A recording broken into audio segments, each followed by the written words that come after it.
weeks. They were planted in an EM solution in the water. And this is the second crop. I had onions here before. Okay, the onions were treated with EM on a weekly basis. They did very well. It's as good as any crop I've ever had. We didn't use any pesticides, no fungicides, and we had a small percentage of rot in the onion, which is, the onion is susceptible to rot, especially without pesticides. 95% of the onions sold in the United States have a large amount of pesticides on them. That's how they kept them from rotting, fungicides and pesticides. And these beets are ready for the market in maybe 50, about 7, 6, about 5 more weeks. About 5 more weeks they'll be ready for you'll see them at the market. Over here they're small, but there's some little red lettuces. I don't know if you can pick this up or not. Little tiny red lettuce plants right here. You see they're just coming up. And you can see the onions where we there's an onion right there, as a matter of fact. Yeah, that was from the previous crop. Actually, that's still a good onion. It just got missed when the guys were. I'll hold on to it. Okay. I think there's a couple of others behind you. Yeah, probably. Yeah. It might be a little soft on the top, but it's good to eat. It's still good to eat. It's laid here in a lot of rain. We didn't have any rain here. The amount of rainfall here was, since June 20th, we had 1.5 inches of rain since June 20th until Friday afternoon. We had kind of like you might call a 25 or 30-minute monsoon, which dropped about 2 inches of water, which I was glad to get, even if it was too fast and too hard. But the ground was so dry, we really needed it. So we've been in, I wouldn't say the biggest drought I've ever been in the 30 years I've been farming, but we were in a pretty sizable drought. These over here is winter squash, which are just what as the name depicts. It's a squash that it keeps. You keep it, and we use it in the winter time or sell it in the winter time. They're about finished now. The leaves are dying back, which is kind of natural, but you can see they're pretty prolific. The crop was pretty prolific, and that's the second crop after green beans. And they were sprayed with EM on a weekly basis. The green beans were sprayed on a weekly basis. The green beans did wonderful, and these did well for the kind of conditions we had this year. They had no fungicides, no copper, only EM was the all they had on it, and they still, even with the conditions we had, we got at least 70 or 80% of what I'd hoped for, and the quality looks really good. So, yeah. This particular row has been treated with the EM 4 times. It's had no fertilizer, it's had no pesticides, and my initial conclusions from my first year with EM is we're seeing much better root development on all our crops. It's just, even our unirrigated cover crops are showing advanced root development, which gives the plant the ability to fight diseases better, to fight drought better, to produce a better crop. And we've had the best green beans this year that we've ever had in 25 or 30 years of growing green beans, and I have to give EM some of the credit for this. And if you pull these green beans up, you'll already see formation of nitrogen nodules underneath there, which is, I've seen some crops, sometimes green bean crops, they don't form any nitrogen nodules, but since we've been using EM, we're seeing a lot more of that. That's great. Yeah. No. The basil we picked it Friday, and I mean it was down to a stub, and wow. You can see the growth. It's ready to pick again this Friday. Yeah, that's and fantastic. it's all it's been treated with was EM and a little fish oil I add to my solution, and I've been we picked 150 bunches to sell off of this little row.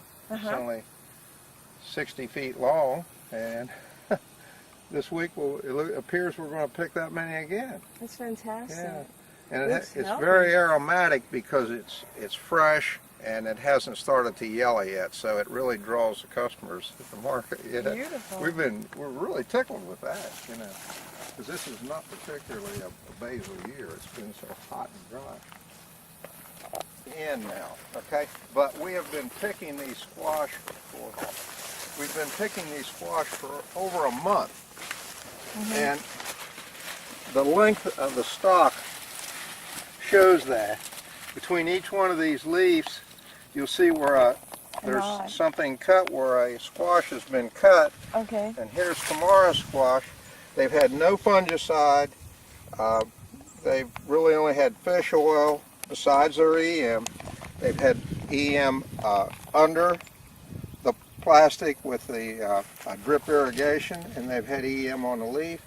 And even now, 85% of these, after all this period of picking time, are still producing, as you can see. Wow. Here's already the development of 4 squash for the next 4 or 5 days. You pick one off each day is the way it kind of works out. So I'm really excited about that. Yeah. Usually this time of year, the squash don't last very long because of the funguses. The molds are heavy in the air, and we lose them really quickly. Even back 25 years ago when I used to use the registered pesticides, I have never had them last this long, never. So I'm really excited. It does not feed the plant, but it feeds the soil. It changes. I just have, I've not read this, but I just feel that it changes the molecular in the soil, the structure, and the breakdown of materials in the soil, puts it in a way that the plant's able to use it.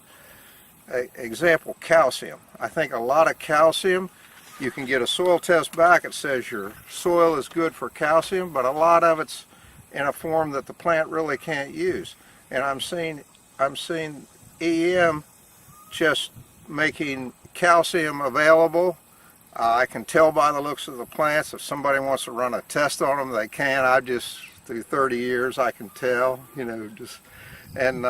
it's changing things that are tied up in maybe phosphate, triple phosphate form, is changing them into a form that the plants can really use. And this is, EM is not a product that you're going to put on today and see results tomorrow.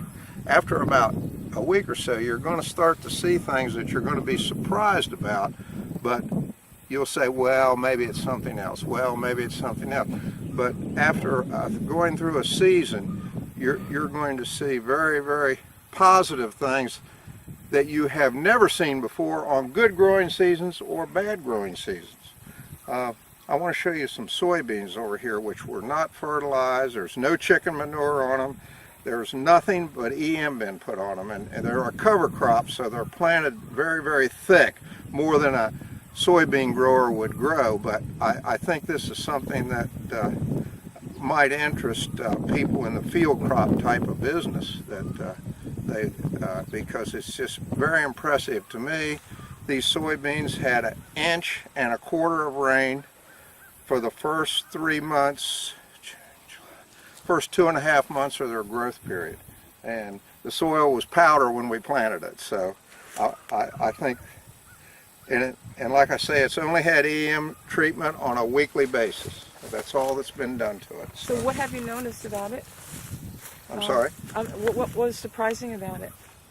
Well, the surprising is the quality of the plant, the size of the leaves, the heights of the plant, even the bean set on it, and plus the nitrogen nodules that are in the soil. And I didn't point this out at first, but my soil would be a number 2 soil. It's not number 1 soil like most of you growers will have, my soil is something no one else wanted. And it was in very, very poor condition when I bought it. It had been only acid fertilizers used on it for 35 or 40 years. And before that, probably nothing, because this ground that we're standing on right here has been farmed for 350 years. Some of the first farmland ever worked in America was right here. And it's a clay-based soil.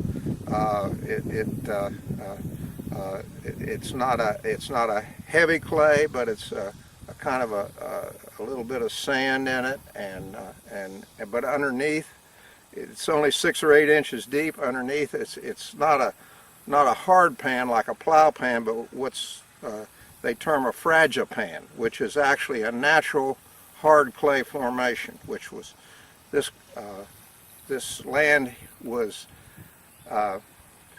became land as just sediments from ancient glacial river. There's no natural rock formation under it unless you go down about where the bottom of my well, my bottom of my well is 350 feet, and there's still oyster shells there. So it's beyond that where the rocks are. So it's certainly not the kind of soil that you would put, that you would say, this would be the kind of soil I want to make my livelihood on. So it would be, but of course the number one soil is very difficult to obtain, especially I was a school teacher, and an older gentleman just gave me the chance here, so that's how I ended up with it. That's a little history.